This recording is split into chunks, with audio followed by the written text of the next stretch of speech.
Shalom yang terkasih dalam Yesus Kristus. Mari kita mengambil waktu, persiapkan hati dan dengarkan firman Tuhan. Dari Matius 27 ayat 46. Kira-kira jam 3 berserulah Yesus dengan suara nyaring. Eli, Eli, lama sabachthani. Artinya, Allahku, Allahku, mengapa engkau meninggalkan aku?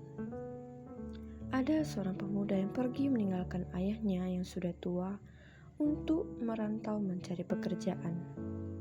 Ia memiliki adik yang sudah sekarat dan babak belur karena pukulan rentenir. Hutang keluarga mereka sudah tidak dapat diselamatkan, hingga akhirnya pemuda ini memutuskan mencari jalan keluar dengan merantau. Hatinya begitu sedih, duka, dan susah ketika memikul tanggung jawab yang begitu berat.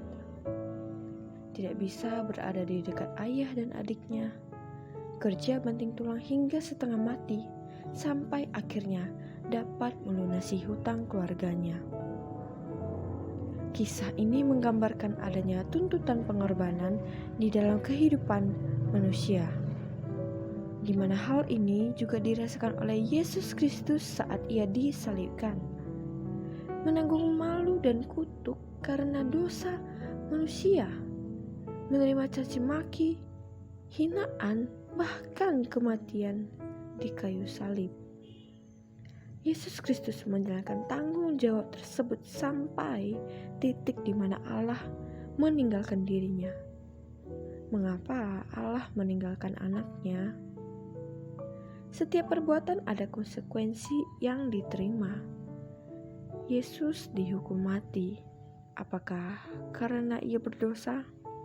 Tidak, sama sekali tidak. Seharusnya manusia dengan kekejian dosanya yang patut untuk disalibkan. Yesus Kristus rela menggantikan manusia, menanggung beban dosa. Ia yang tidak berdosa menjadi berdosa, sehingga Allah yang kudus harus meninggalkan dirinya. Status anak Allah yang begitu dikasihi Bapaknya harus ditanggalkan demi membawa pembebasan. Kita tidak lagi mendapat hukuman kekal, melainkan keselamatan. Bagaimana perasaan kita ketika berada di posisi Yesus? Posisi yang penuh dengan kesedihan, bahkan tidak dapat terukur dalamnya luka yang dialami. Disebutkan pada ayatnya yang ke-50, Yesus berseru pula dengan suara nyaring, lalu menyerahkan nyawanya. Terlihat jelas Yesus berseru dengan nyaringnya karena penderitaan di atas kayu salib. Bukan hal yang mudah, dengan harus berada di posisi terhina karena dosa manusia dan ditinggalkan Allah. Namun satu hal yang patut kita sadari, Yesus Kristus melakukan semua itu karena kasih karunia Allah yang besar untuk menyucikan keberdosaan kita.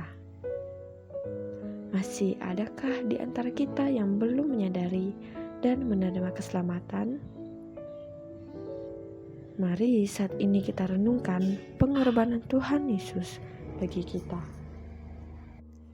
Berapa banyak dosa yang sudah kita perbuat selama ini? Dapatkah kita melakukan segala kebaikan dan menjamin keselamatan hidup kita sendiri? Hanya oleh anugerah Allah saja kita menerima keselamatan. Buka hatimu, terima Yesus untuk tinggal dalam kehidupanmu sebagai Tuhan dan Juru Selamat. Amin. Tuhan Yesus memberkati.